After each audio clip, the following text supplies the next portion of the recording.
जय माता दी, जय माता दी, जय माता दी।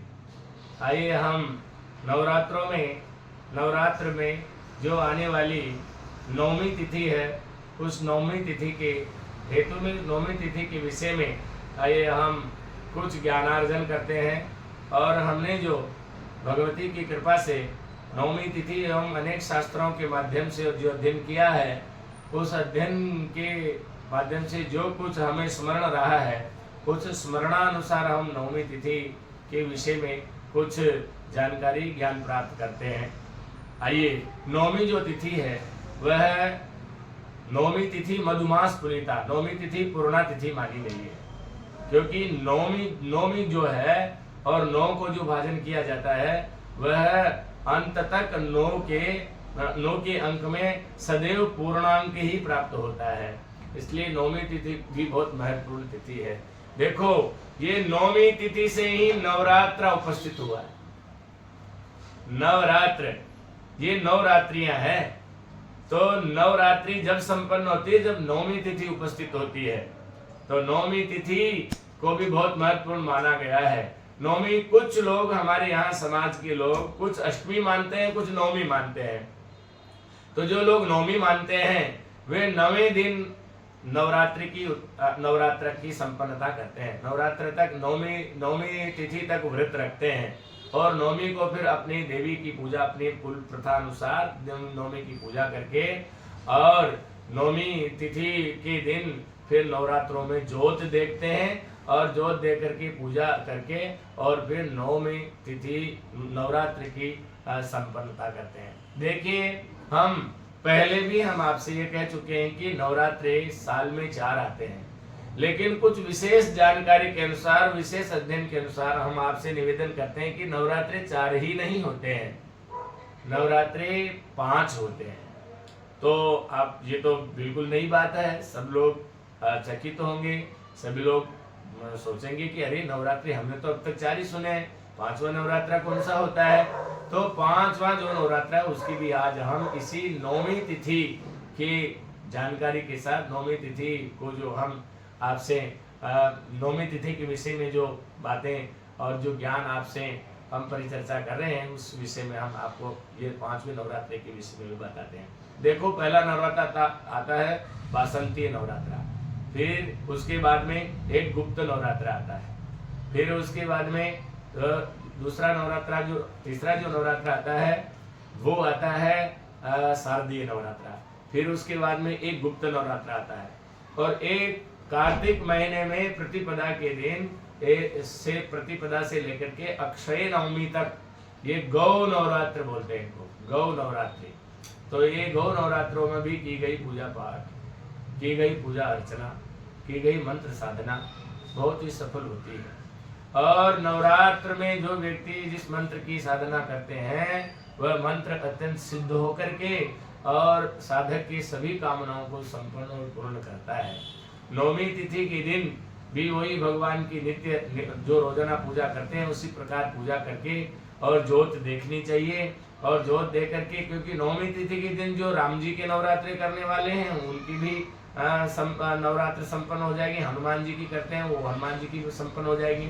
अच्छा, यहाँ पर एक बात और उपस्थित है कि जो भैरव जी के जो नवरात्रि करने वाले होते हैं उनके जो नवरात्रि वो 10वीं तिथि को संपन्न होते हैं।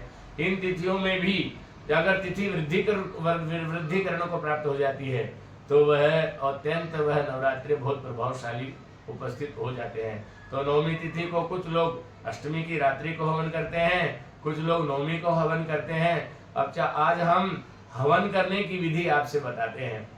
हवन करने से निसंदेह हम जो पूजा कर रहे हैं उसका पूंजी बन जाता है, और हवन करने से वह कार्य अत्यंत सफल हो जाता है, क्योंकि हवन में पूर्णाहुति भी होती है, और जब तक पूर्णाहुति नहीं होती है जब तक वो पूर्ण नहीं होता है। और इसके बाद विसर्जन की भी बात हम आपसे साथ के साथ कहते चलते हैं, क्योंकि विसर्जन नौमी के दूसरे दिन विसर्जन देवताओं का कहा है। उस दिन फिर जवाहरों को भी विसर्जन करते हैं। तो नौमी तिथि को हवन जब करते हैं तो हवन के लिए सुंदर वेदी बनाते हैं, अथवा तो तांबे की, लोह पात्र की, अथवा तो मिट्टी की एक वेदी बनानी चाहिए, और सदंपत्तिक ब्राह्मण का ब्राह्मण जी, पंडित जी का, विद्वान पंडित जी का सहयोग लेकर के हवन करना चाहिए। हवन में जितने भी देवताओं का आपने आवाहन किया है उनको सबको हवन सामग्री के साथ में सबको तृप्त करना चाहिए, सबको प्रणाम करना चाहिए। अच्छा, हवन की विधि क्या है? आसन पर बैठ करके सबसे पहले अपवित्र पवित्र होना चाहिए। पवित्र के बाद में अंतःकरण की पवित्रता हवन करनी चाहिए। 3 बार ओम एम आत्म तत्वम सोधियामि स्वाहा, ह्रीं क्लीं विद्या तत्वम सोधियामि स्वाहा, ओम एम ह्रीं क्लीं सर्व तत्वम सोधियामि स्वाहा। इसके द्वारा अंतःकरण की पवित्रता करनी चाहिए। हमारे अंतःकरण में 4 चीजें हैं, मन, बुद्धि, चित्त और अहंकार। इनकी शुद्धि के लिए जब तक ये शुद्ध नहीं होंगे, जब तक ये पवित्र नहीं होंगे, तब तक हमारे द्वारा की गई पूजा का संपूर्ण फल हमें प्राप्त होने वाला नहीं है। क्योंकि मन कहीं दूसरी जगह, शरीर कहीं दूसरी जगह, तो क्रिया में अभ्यंगता आ जाएगी, क्रिया का लोप हो जाएगा और पूजा हो नहीं पाएगी। इसलिए मन की एकाग्रता के लिए मेडिटेशन के साथ में, एकाग्रता के साथ में पूजा करनी चाहिए और मन इधर उधर नहीं होना चाहिए। सभी सामग्री एक जगह पहले से ही सावधानी और विवेक पूर्वक लेकर के बैठनी चाहिए। दोनों पत्नी बैठ करके ग्रंथि बंधन करना चाहिए, अपने मस्तक पर तिलक करना चाहिए, अपने सिर को ढकना चाहिए, अपने मूली का बंधन करवा लेना चाहिए। फिर उसके बाद में पवित्रस्तो वैष्णव्यौ शवितुर्वः प्रसवा उत्पुनाम्य छिद्रेण पवित्रेण सूर्यस्य रश्मिभिः तस्य ते पवित्रपते पवित्रपूतस्य जतकामः पुनेतच्छकेम। इस मंत्र के द्वारा अनामिका अंगुष्ठ का स्पर्श करके पुनः अंतःकरण की समस्त ऊर्जा को अपने और प्रभावशाली बनानी चाहिए आदमी को। इसके बाद पृथ्वी का पूजन करना चाहिए, दिग्रक्षण करना चाहिए, कलश का पूजन करना चाहिए, दीपक का पूजन करना चाहिए, इष्ट देव का स्मरण करना चाहिए। फिर संकल्प करना चाहिए कि हम इस कार्य के उद्देश्य के लिए अथवा तो हमारे व्यापार को वृद्धि के लिए, हमारे स्वास्थ्य के लाभ के लिए, दीर्घायु के लिए, परिवार में सुख शांति समृद्धि के लिए हम 9 दिन के नवरात्रि बिठाए थे। नवरात्रों की पूर्णाहुति के उपलक्ष्य में हम यह हवन की पूर्णाहुति के लिए हवन करने जा रहे हैं। ये कह करके तिथि बोलनी चाहिए, वार बोलना चाहिए, नक्षत्र बोलना चाहिए, योग स्थान का नाम और अपना गोत्र, अपना नाम लेकर के, और यह इस तरह से हवन की विधि के साथ में जल छोड़ना चाहिए। संकल्प में क्या क्या रखना चाहिए? सुपारी रखनी चाहिए और रोली रखनी चाहिए, चावल रखने चाहिए, दुर्वा रखनी चाहिए और पुष्प रखनी चाहिए। ये सब रख करके सीधे हाथ से संकल्प करना चाहिए। संकल्प करने के बाद में फिर समस्त देवताओं का विधिवत नित्य की प्रति आह्वान, पूजन, अर्चन, वंदन करके और फिर उसके बाद में हम हवन आरंभ करना चाहिए। तो हवन में सबसे पहले अग्नि प्रज्वलित करनी चाहिए, अग्नि प्रज्वलन करना चाहिए और अग्नि प्रज्वलित करके और फिर हवन आरंभ करना चाहिए। हवन आरंभ के हेतु में सबसे पहले प्रजापति की आहुति देनी चाहिए, फिर सोम देवता की आहुति देनी चाहिए, फिर इंद्र देवता की आहुति देनी चाहिए। इंद्र देवता की आहुति देने के पश्चात फिर किंचित अग्नि पूजन करना चाहिए। अग्नि पूजन करने के पश्चात फिर वरुण की आहुति देनी चाहिए। अग्नि में कुछ नैवेद्य छोड़ना चाहिए इत्यादि नैवेद्य का अर्पण करके और फिर उसके बाद में हवन आरंभ करना चाहिए। वरुण की आहुतियां देने के पश्चात फिर पहले गणपति की आहुतियां देनी चाहिए, कुल देवी की आहुतियां देनी चाहिए, पितरों की आहुतियां देनी चाहिए, नवग्रह की आहुति देनी चाहिए और फिर उसके बाद अन्य देवता, प्रत्यादि देवता, पंचलोकपाल देवताओं के असंख्य रुद्र कलश के प्रधान पीठ पे देवी तिलक के मंत्रों की आहुति देनी चाहिए। इसके बाद में अगर विशाल और बृहद आपने दुर्गा सप्तशती का पाठ पंडित जी के द्वारा अपने घर में आपने बिठाया और करवाया है श्रद्धा से, तो दुर्गा सप्तशती की आहुतियां भी देनी चाहिए। नमश्चंडिकाय नमश्चंडिकाय नमश्चंडिकाय, ऐं ह्रीं क्लीं चामुंडाय विचे नवान मंत्र की आहुतियां भी देनी चाहिए और फिर समस्त देवी देवताओं की आहुतियां दे करके उन्हें एक बार और नौमी को भी जोत लेकर के और ऐसे पूर्णाहुति के साथ में सारे परिवार के साथ में एक गोले के ऊपर मूली का वेष्टन करके और फिर पूर्णाहुति करनी चाहिए। घी की धारा लगानी चाहिए, फिर घी की धारा लगा करके हवन का सबको तिलक करना चाहिए और हवन में कोई त्रुटि रह जाए उसके लिए भी संकल्प करना चाहिए।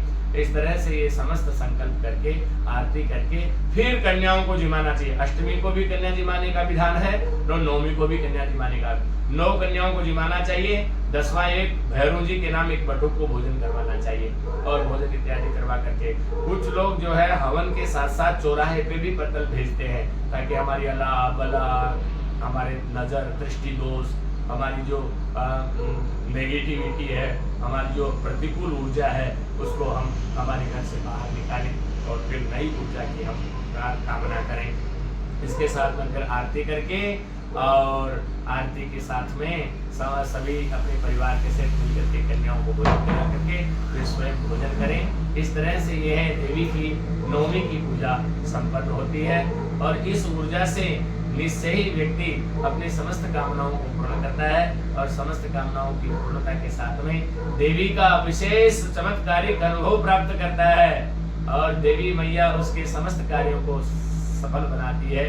नमस्चंडिकाय नमस्चंडिकाय नमस्चंडिकाय। इसी के साथ में मैं मेरी वाणी को विराम देता हूँ। जय